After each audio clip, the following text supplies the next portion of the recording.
শুভ সকাল বন্ধুরা, তোমরা সব কেমন আছো? ভালো আছো? চলে আসলাম সকাল সকাল আবার একটা নতুন ভিডিও নিয়ে তোমাদের সামনে।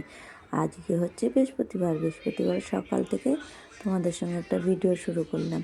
আর যদি কোনো আওয়াজ এসে থাকে তাহলে একটু মানিয়ে গুছিয়ে দেখে নিও। রাখির ছোট্ট সংসারে সবাইকে স্বাগত জানালাম বন্ধুরা। যেহেতু আগের দিন রাত্রে দেখেছিলে যে কচুরি করেছিলাম আমি, যেহেতু বুধবার সেই জন্য আমার বরমশাইয়ের গ্যাস হচ্ছিলো বলে খাইনি, আমিও খাইনি, আমি একটা খেয়েছিলাম আর ভাত খেয়েছিলাম। যেহেতু আমার বললাম না আমার শরীরটা খারাপ লাগছে, সেই জন্য আমি সেরকম খাচ্ছি না। খেয়ে কষ্ট পাওয়ার থেকে না খেয়ে থাকা ভালো আমি মনে করি। আর বড়দের প্রণাম জানিয়ে ছোটদের বুক ভরা ভালোবাসা জানিয়ে আমার ভিডিওটা শুরু করলাম বন্ধুরা। বুক ভরা ভালোবাসা দিয়ে ভিডিওটা শুরু করলাম বন্ধুরা। আর এদিকে চলে এসেছি, দেখো আজকে কাবলি ছোলা করেছিলাম। যেহেতু মেয়ে বলছিল মা এর সঙ্গে কাবলি ছোলা দিয়ে খেতে ভালো লাগে, তাই যেহেতু কাবলি ছোলা নিয়ে এসেছিলো বরমশাই রুটি খাওয়ার জন্যে। ওরা আমাদের বেশিরভাগ তো ভাজা পোড়া খাওয়া হয়, সেই কারণে বরমশাই একটু ছোলার ডাল না এক এক দিনে এক এক রকম একটু একটু করে করি। বললাম না আমরা খুব আহামরি কিছু খাই না, যেটুখানিতে সঞ্চয় হবে সেরকম রান্নাবান্নাই করি, মানে যেটা বেশি যাবে। কেন আমাদের ক্ষমতা বুঝে তো ওজন, যেহেতু আমি বলেছি বন্ধুরা আমার স্বামীর রোজগার আছে 200 টাকা আর আমি খরচা করবো 500 টাকা, সেটা তো হবে না। তাহলে তো এমনিই তো লোন তুলে আমরা জর্জরিত হয়ে রয়েছি, মানে দিতে হয়। তো লোন না তুললে কোনো দিন কিছু করতে পারতাম না। এই বাড়ি ঘরদোর বলো বা টোটো বলো, কোনো দিন কিছু করতে পারতাম না।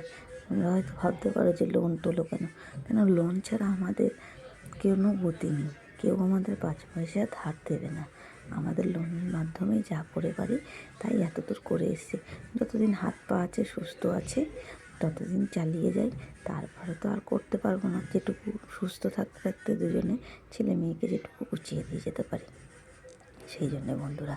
কেন আমাদের নিজেদের জমিয়ে কিছু করার মতন ক্ষমতা নেই। জমাতে গেলে কী হয় বলো তো বন্ধুরা, এমন এমন একটা বিপদ আসে, সেই টাকাটা না সেই খরচাই করতে হয়। ভাবি যে খরচা করবো না, অনেক কিছুভাবে সঞ্চয় করি কিন্তু রাখতে পারি না বন্ধুরা। যেহেতু গরিবের ঘর, টান পড়ে যায় এমন দেখা গেল ভাড়াই হলো না, তখন গিয়ে ওই পয়সাটা বার করে ভেঙে খেতে হয়। সেই জন্যে গিয়ে আর সেই পয়সাটা রেখে যে ঘর বাড়ির কিছু কাজ করব বা কিছু করব করতে পারি না, সেই জন্য লোন তুলতে হয়। কিন্তু লোন তুলি সামর্থ্য বুঝে, সেই বুঝে লোন তুলি। যেহেতু বেশি খেয়ে ফেললে গ্যাস হয়ে যাবে, আমি তো একটাই কথা বলি বন্ধুরা। আর এই ফার্স্ট টাইম আমি বাথরুমে বসে কাছাকাছি করে তোমাদের সঙ্গে একটা ভিডিও দেখালাম। আমি মানে বাথরুমে ভিডিওটা কিভাবে নেবে না নেবে সেই জন্য আর দেখাই না। তো অনেকেই দেখি বাথরুমে দেখায় ভিডিও, যাতে সুন্দর বাথরুম দেখতে তো ভালোই লাগে। আমাদের যেহেতু পুরনো বাথরুম, তারপরে গিয়ে তোমার আমরা পয়সা খরচা করে টাইলস ফাইলস বসাতে পারিনি বন্ধুরা। তখন যেই ঘরটা কত কষ্টে দাঁড় করিয়েছিলাম সে নিজেরাই জানি আর ভগবান জানে। আমার ভগবান আমার পাশে আছে, তাই জন্যে আমি এতদূর এগিয়ে গেছি। আমার ঠাকুরের উপরে আমার খুব বিশ্বাস। আমার ঠাকুর আমার সঙ্গে কোনো ভুল করবে না, জানি যেই ভুল করলেও সেই ভুল শুধরানোর সময় দেবে। আমি সব সময় সেটা জেনে এসেছি।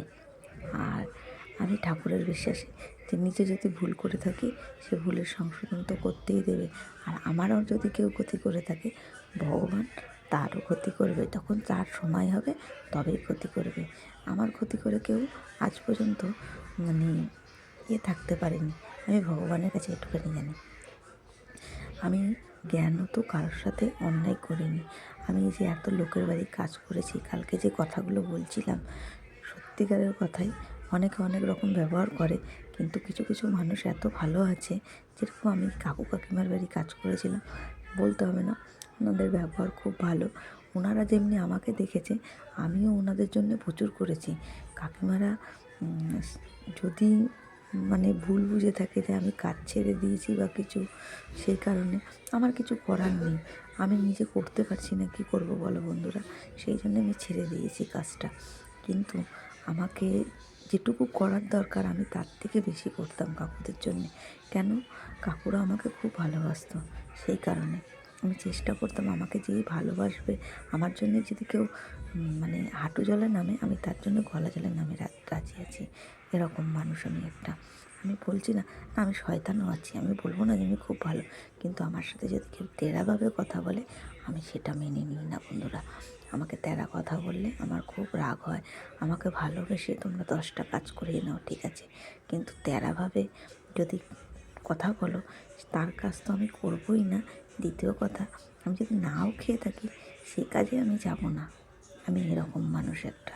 আমার যেরকম হয়তো অনেকে ভাবতে পারে আমার অহংকার আছে। হ্যাঁ, আমি এটা মনে করি আমার অহংকার, আমি গর্বিত। আমি এটা অহংকার নিয়ে থাকি। আমার সাথে কেউ খারাপ ব্যবহার করলে আমি তার সঙ্গে করি না বন্ধুরা। চলো, এদিকে গল্প করতে করতে সকালের কাজকর্ম সারা হয়ে গেছে বন্ধুরা। চলে এসেছি বেলায়। এই যে কচুরি করেছিলাম, সেই সকালবেলা বললাম না বন্ধুরা, যেহেতু করেছি আবার বড়মশাইকে করে দিয়েছি। আর আমাদের জন্য সকালবেলা টিফিনটা হয়ে গেছে। আর এদিকে তারপরে চলে আসলাম সুপুরি কাটতে কাটতে, প্রায় 12:30 বেজে গেছে। তারপরে চলে এসেছি রান্নাঘরে বন্ধুরা। এদিকে ভাত ফুটছে, ডাল ফুটছে, বাঁধাকপি কেটে নিয়েছি। আর চলো এবার বাসন কুসন মেজে নেবো। আর এই আমি ভিডিও করি আর একটু করে তাকিয়ে দেখি যে আমাকে দেখা যাচ্ছে, তো সেই কারণে বন্ধুরা। আর বললাম না আমি বোকা ছিলাম, সেই জন্য ওরকম করে লম্বা করে ভিডিওটা করতাম, শর্ট ভিডিও হয়ে যেত বন্ধুরা। এখন আমি শিখে গেছি। আমার বড়মশাই অবশ্য দেখিয়ে দিয়েছে ওটা। আমার বড়মশাইকে ধন্যবাদ জানানো উচিত যে ওরকমভাবে ঘুরে যায়, আমি ওটা জানতাম না বন্ধুরা। আমি ভাবতাম কি ওটা বুঝি ঘোরে না, আমি কোনোদিন চেষ্টাই করিনি ওটা ঘোরানোর। যদি ভেঙে যায় ভেঙে যায়। ওটাও সে বললাম না কাকিমারা পয়সা দিয়েছিল, মানে দিদি বেড়াতে এসে পয়সা দিয়েছিল, সেটা দিয়ে আমি কিনেছিলাম। আর এবার যে এসেছিলো আমাকে 2000 টাকা দিয়েছিল, এই যে আমি বাসনের র্যাকটা কিনেছি, ওদের ঘরের পয়সা। আমার অনেক জিনিস আছে বন্ধুরা, জানো তো। আমি অনেক টুকটুক করে যেমনি এই যে দেখো আমি ইন্ডাকশান ওভেনটায় রান্না করি, ওই ওভেনটা আমি কাকিমার বাড়ি কাজ করে করে জমিয়ে এই ওভেনটা কিনেছি। আর এদিকে দুপুরবেলা চলে আসলাম। এদিকে লাউ শাকের ডাঁটা দিয়ে যে পাতাগুলো দিয়ে বাটা করেছিলাম, লাউ শাকের ডাঁটাগুলো দিয়ে ডালটা করেছি। আর হচ্ছে গিয়ে সজনে ফুলের বড়া করবো, সেই জন্য আর কিছুটা রেখে দিলাম, চচ্চড়ি করে দেবো। কাকিমাদের বাড়ি আমি করতাম, কাকিমা দিত, খেতে বেশ ভালোই হতো চচ্চড়িটা। এদিকে বরমশাই ঢুকে গেছে। আজকে যেহেতু বাচ্চাটা না স্কুলে যায়নি বন্ধুরা, আজকে ফোন করে বললো যে আজকে ও স্কুলে যাবে না, যেহেতু ওদের আবার 17 তারিখ দিয়ে পরীক্ষা শুরু হচ্ছে। ও বেশিরভাগই মানে ছুটিছাটা করে। আবার গিয়ে দাদাও মাঝে মাঝে ওকে নিয়ে চলে যায়, সেই জন্য ও তাড়াতাড়ি আসতে পারে। মানে যে স্কুল বাচ্চাটার মানে তার ফ্যামিলিটার মানে দাদা বৌদিরা খুব ভালো, মানে কী বলবো, তুলনা নেই। আমি তাদের বাড়িতে গেছি, আমাকে আমার বড়মশাই নিয়ে গেছিলো, লক্ষ্মী পুজোর সময় নেমন্তন্ন করেছিল, আমরা দুজনেই গেছিলাম। আর এদিকে চলো বক বক করতে করতে তোমাদের সঙ্গে দুপুরবেলার জলটা ভরে নিই। যেহেতু সকালবেলা একবার পাম্প চালানো হয়েছিল, খাওয়ার জল ভরেছিলাম, আবার রাতের বেলা একটু চালাবো। যেহেতু রাতের বেলা চালালে না, রাতে যে কাজগুলো করি সেই জলটা গরম থাকে, তাহলে অসুবিধা হয় না। ট্যাঙ্কির জলগুলো না ঠান্ডা হয়ে যেত, আর এখন তো একটু গরম গরম পড়ে গেছে বন্ধুরা, তাই জন্য অসুবিধা হচ্ছে না। আর মেয়ে মোবাইল দেখছে আর ওদিকে সপুরি কাটছে। আমি যেহেতু উঠে গেছি, আমি উঠে এখন এই রান্না বান্না করছি, ঘর দোর গুছাচ্ছি, যেহেতু আজকে আবার বৃহস্পতিবার পুজো দিতে হবে বন্ধুরা, অনেকটা সময় চলে যায়। অন্যদিন পুজো দিতে গেলে আধা ঘন্টার মধ্যে তাও পুজোটা হয়ে যায়, কিন্তু বৃহস্পতিবারে প্রায় 2-1.5 ঘন্টা লাগে পুজো করতে। যেহেতু ঠাকুর চান করানো, সিংহাসন পুরো পরিষ্কার করা, সেই জন্যে। আর এগুলো কাচতে দেবো, নোংরা হয়েছে। ওদিকে সোয়েটারটা গুছিয়ে রেখেছিলাম, ভাবলাম কি এখন তো যেহেতু একটু গরম গরম পড়েছে, তাহলে গিয়ে ঠান্ডা মানে যেগুলো হালকা শীতের সেগুলো পরতে পারবে। এই সোয়েটারটা তো মোটা আছে, তাহলে কেচে দিই, লাগলে লাগবে, না লাগলে না লাগবে। আর ওদিকে বক বক করতে করতে যেহেতু রান্না হয়ে গেছে, দেখো বন্ধুরা কতগুলো বাসন হয়ে গেছে, সেই জন্যে বাসনগুলো ধুয়ে নিই। আর ওইদিকে 1 গামলা জল ভরে রেখেছি, দুপুর অবধি আমাদের মোটামুটি হয়ে যাবে। আর রাত্রিবেলা আবার পাম্প চালিয়ে নেবো, তখন হয়তো 1 ড্রাম ভরে নেবো বন্ধুরা। আর ওদিকে বক বক করতে করতে দেখো বাসনগুলো মেজে নিলাম বন্ধুরা। অনেকটাই বাসন হয়ে গেছিলো। আর আমারও এত বাজে স্বভাব, মানে যে কটা বাসন হবে আমার সাবান দিয়ে না ধুলে না আমার ঠিক ভালো লাগে না, মনে হয় কি তেল বের করে না কি করে, সেই কারণে। আর আমাকে তো দেখা যাচ্ছে না, অল্প অল্প দেখা যাচ্ছে, মানে অল্প অল্প কাজগুলো দেখা যাচ্ছে। আর এদিক চোখ কীভাবে নোনা উঠেছে আমার ঘরগুলোতে। বললাম না বন্ধুরা, ঘর করে রেখে দেওয়া ছিল অনেক বছর, যেহেতু আমাদের এই জায়গাটা জলা জায়গা, পুকুর ছিল, পুকুরটাকে কিনে আমরা ভরাট করে তারপরে ঘর করেছি। তা এই কারণে যেহেতু ড্যাম উঠছে না কি বুঝতে পারছি না। আর আমরা ঘর করার পরে অনেক বছর ফেলে রেখেছিলাম বন্ধুরা। যেহেতু লোন নিয়েছিলাম, 2 বছর ধরে লোন শোধ করেছি, করে কোনো রকম পায়খানা বাথরুমটা করে আর ঘরটা করে ঢুকে গেছিলাম। না ঘরের ভিতরে মাটি ফেলতে পেরেছিলাম, না ঘরটাকে উঁচু করতে পেরেছিলাম, ওই গর্তের মধ্যেই থাকতাম বন্ধুরা।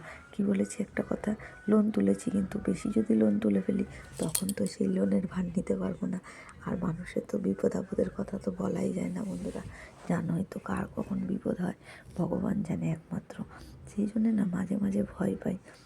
ভগবানকে বলি এমন কোনো কাজ করিনি যে এমন কোনো বিপদে ফেলো না, সেই বিপদ থেকে আমরা উঠতে পারবো না। আমাদের হাত পা ভালো রেখো দুজনে, আমরা এভাবেই যেন কষ্ট করে খেটে খেয়ে যেতে পারি। আহামরি কিছু দরকার নেই, ছেলে মেয়েকে একটু ভালো রাখতে পারি। নিজেরা কষ্ট করেছি, ছেলে মেয়ে যাতে না কষ্ট করে। আমি মনে করি না এই ইউটিউব থেকে অনেক টাকা উপার্জন করব, বাড়ি করব, গাড়ি করব, এসব চিন্তা ভাবনা আমার কোনো দিনই নেই। আমার চিন্তা ভাবনা হলো একটু যদি ভালো থাকতে পারি, মানে কীরকম, এখন যে লোন তুলে তুলে চালাচ্ছি, যাতে লোনটা না তুলতে হয়, যে উপার্জন করব দুজনে, সেই উপার্জনে যেন আমাদের চলে যায় বন্ধুরা। ওদিকে সজনে ফুলের বড়া করে নিয়েছি, ডাল করেছি, সজনে ফুলের বড়া করেছি, বাঁধাকপি করেছি, পাঁপড় ভেজেছি, চাটনি, আর কালকের দিনের একটু ভাটাটাও ছিল বন্ধুরা। সেই জন্যে আর চলো এদিকে বৃহস্পতিবার পুজো দিয়ে নিলাম বন্ধুরা। আমার সিংহাসনটা কেমন লাগছে কমেন্ট করে জানিও। ভোলে বাবাকে চান করিয়ে দিয়েছি, দেখো চপচপে করে ভোলে বাবাকে চান করিয়ে দিয়েছি। আর এদিকে ফুল নিয়ে এসছে, মালা নিয়ে এসছে। বৃহস্পতিবার যেহেতু শ্বশুর শাশুড়িকেও দেবো, বৃহস্পতিবারটা দিনই ঠাকুরের জন্য মালা নিয়ে আসে। হয়তো সব ঠাকুরের জন্য আনতে পারে না, লক্ষ্মীনারায়ণের গলায় দিই আর সবার কাছে ছিঁড়ে দিই। আমি বললাম না, যদি এখান থেকে কোনো কিছু উপার্জন করতে পারি, আমি ঠাকুর ঘরকে সাজাবো, আমি ভালো থাকবো, এরকম তো ব্যাপারই। যেহেতু লোন না যাতে তুলতে হয়। আর এদিকে পুজো দিয়ে এসে শ্বশুর শাশুড়িকে মালা পরিয়ে শুকনো মালাগুলো তুলে নিয়েছি, তারপরে ছেলে মেয়ে বরকে খেতে দিয়ে দিয়েছি। আর ওদিকে যেহেতু আমাকে ঠাকুরের থালাগুলো তুলতে হবে, সেই জন্য বন্ধুরা আমি না খেতে বসিনি, চলে গেছিলাম ঠাকুরের থালা বাসন তুলতে। আর এদিকে চলো সন্ধে হয়ে গেছে, সন্ধে দিয়ে আসলাম। সন্ধে দিয়ে এসে দেখো আজকে না এই জামা কাপড়গুলো গুছাতে পারিনি, তুলে রেখেছি। আর ওই লাইটটাও কি মানে ধুলো পড়েছে, ঝুল পড়ছে বলেছি বন্ধুরা, ভুল বললাম। আর এদিকে দেখো সন্ধে দিয়ে ঠাকুর খেতে দেওয়া হয়ে গেছে। আর ওই যে দেখো এখন যেহেতু একটু গরম গরম পড়ে গেছে, সেই জন্য ওনাদের গায়ে হালকা কাপড় দিয়ে ঢাকা দিয়েছি। আমাদের যেহেতু একটু গরম গরম লাগে, তাহলে তো ওনাদেরও তো গরম গরম লাগবে বন্ধুরা, সেই কারণে চাদরগুলো খুলে দিয়েছি। আর একটা চাদর বানাচ্ছি, আমি তো জানতাম না যে মা লক্ষ্মীকে সাদা পরাতে নেই। আমি জানি সাদাটা সুন্দর জিনিস, সেই জন্য নারায়ণ ঠাকুরকেও পরিয়েছিলাম, লক্ষ্মী ঠাকুরকেও পরিয়েছিলাম। আর এই জন্যে বলছে বলে আমি আবার সেই উল এনে সেলাই করছি, কিন্তু সবসময় তো সেলাই করার টাইম পাই না। এদিকে ঠাকুর খেতে দিয়ে দিয়েছিলাম, আবার তো শুতে দিতে হবে। শুভরাত্রি, সবাই ভালো থেকো, সুস্থ থেকো। আর আমার ঠাকুরকে এবার আমি শয়ন দিয়ে দেবো বন্ধুরা। এই যে এখানে পাইপ লাগাতে হবে, পয়সার কারণেই তো বন্ধুরা লাগাতে পারছি না, যেহেতু এই যে কতদিন কাজ করতে পারিনি ঘর ঘর করে, এখন এই পয়সাটা জোগাড় হবে, তারপরে আবার ঠাকুর ঘরে দুটো হুক লাগিয়ে দিয়েছে, এভাবেই ঢাকা দিয়ে ঠাকুরকে শুয়ে দিই। শুভরাত্রি, সবাই ভালো থেকো, সুস্থ থেকো। আর আমার নেক্সট ভিডিও দেখার জন্য